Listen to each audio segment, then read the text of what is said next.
Aujourd'hui, on parle d'un avion qui a l'air de sortir tout droit d'un laboratoire de science-fiction, mais qui est bel et bien en cours de développement dans le monde réel de l'aéronautique, le Blended Wing Body de JetZero.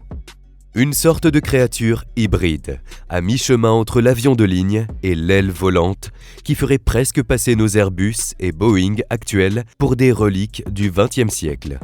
Pourquoi une start-up s'attaque-t-elle à une architecture étudiée depuis des décennies, mais jamais encore déployée à grande échelle dans l'aviation commerciale? Comment JetZero ambitionne-t-elle de faire voler un démonstrateur grandeur nature d'ici 2027, avec un budget relativement modeste?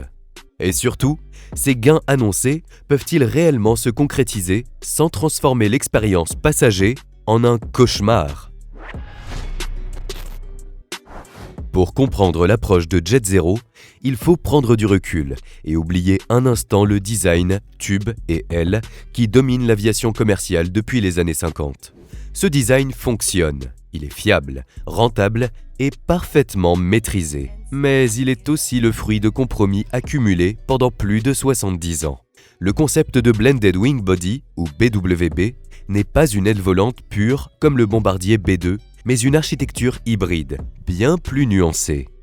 Ici, le fuselage n'est plus un cylindre posé sur des ailes. Il s'élargit, s'aplatit et participe pleinement à la portance.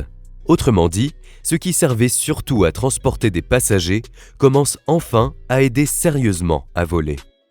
Dans un avion classique, le fuselage contribue très marginalement à la portance et génère surtout de la traînée aérodynamique. Les ailes font le gros du travail pendant que le tube se contente de suivre, comme un sac à dos aérodynamique pas toujours coopératif.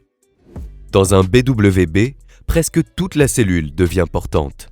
Selon les simulations et études publiées par JetZero et par des programmes de recherche antérieurs, ce type de configuration pourrait permettre des réductions de consommation très importantes, parfois annoncées jusqu'à 40 à 50% par rapport à des avions de taille comparable.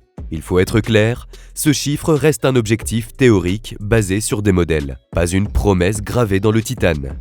Mais dans une industrie où l'on se bat pour grappiller 1% par-ci, 2% par-là, même l'espoir d'un tel saut suffit à réveiller beaucoup d'intérêt. Ce potentiel repose sur une logique aérodynamique solide. Moins de surface parasite, moins d'interférences entre ailes et fuselage, donc une traînée globale réduite. Moins de traînée signifie moins de poussée nécessaire, donc moins de carburant brûlé pour la même mission. Dit comme ça, c'est presque trop simple pour être vrai. Et justement, si ce design n'a pas déjà envahi nos cieux, c'est parce que la réalité finit toujours par rattraper les beaux principes. Le principal obstacle reste la pressurisation. Un cylindre se pressurise naturellement et uniformément. Une cellule large, plate et non circulaire subit des contraintes structurelles bien plus complexes. JetZero mise ici sur les progrès des matériaux composites et des structures carbone, capables d'absorber ces efforts sans transformer l'avion en enclume volante. Techniquement faisable, oui. Facile, certainement pas. JetZero ne joue pas ce jeu en solitaire. En août 2023, la start-up a obtenu un contrat d'environ 235 millions de dollars de l'US Air Force pour développer un démonstrateur BWB à échelle réelle. Pour l'armée américaine, l'objectif est très concret: améliorer drastiquement l'efficacité du transport de carburant et de fret sur de longues distances. Un appareil capable d'emporter des charges comparables à celles d'un avion de type 767 tout en consommant nettement moins représenterait un avantage logistique stratégique majeur. Dans un contexte où chaque ravitaillement compte, surtout sur de vastes théâtres comme le Pacifique, ce genre de gain change la donne. Le démonstrateur, dont le premier vol est actuellement prévu autour de 2027, n'a pas vocation à être certifié pour le transport de passagers. Il s'agit d'une preuve de concept volante, un laboratoire aérien grandeur nature. Pour limiter les risques, JetZero prévoit d'utiliser des moteurs existants issus du marché civil, sans développer de propulsion expérimentale. Plusieurs options sont à l'étude, mais l'idée reste la même: ne pas empiler les inconnus. Tester une cellule radicalement nouvelle est déjà suffisamment ambitieux, sans y rajouter un moteur révolutionnaire qui n'aurait jamais volé. Derrière le projet, on retrouve des profils issus de l'industrie aéronautique traditionnelle et des programmes de recherche avancés, ainsi que des partenariats industriels solides. Jet0 s'appuie notamment sur Scale Composites, la société historiquement fondée par Burt Rutan et aujourd'hui intégrée à Northrop Grumman, reconnue pour sa maîtrise des structures composites complexes. Ce partenariat change la nature du projet.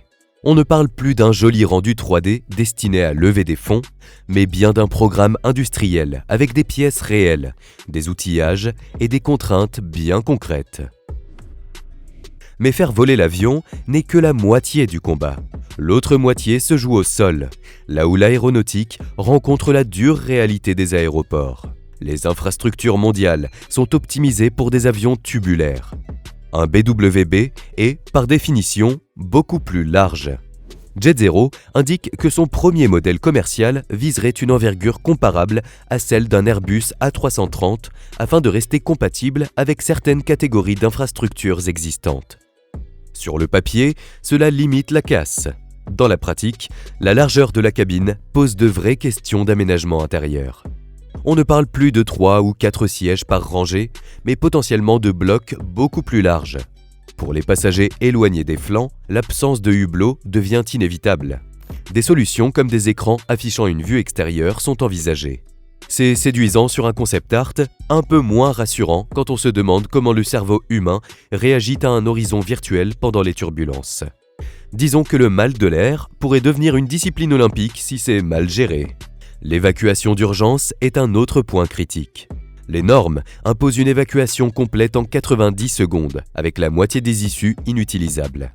Dans une cabine très large, acheminer rapidement les passagers vers les sorties latérales impose une architecture intérieure totalement repensée. Les concepts évoquent plusieurs allées longitudinales et des zones compartimentées, presque comme de petits amphithéâtres. Rien d'impossible sur le plan réglementaire, mais tout reste à démontrer par des essais réels. En contrepartie, ce volume pourrait offrir plus d'espace, des plafonds plus hauts et une sensation de cabine très différente. Le calendrier de Jet0 est très ambitieux. Après le démonstrateur militaire de 2027, l'entreprise évoque une entrée en service commercial au début des années 2030. À l'échelle de l'aviation, c'est presque demain matin. Pour y parvenir, Jet0 met en avant une conception visant une forte standardisation industrielle. L'objectif est de limiter la complexité, réduire les coûts de maintenance et rassurer les compagnies traditionnellement allergiques aux surprises techniques. Les concepts présentés évoquent des capacités de l'ordre de 250 passagers pour les premières versions, avec des évolutions possibles à plus long terme. Mais il faut rester prudent. Aucune famille complète d'avions n'est encore officiellement définie. L'idée de modularité est séduisante, mais elle devra survivre à la réalité de la certification et de la production en série, deux domaines où l'aéronautique pardonne rarement l'optimisme excessif. Le principal risque reste financier.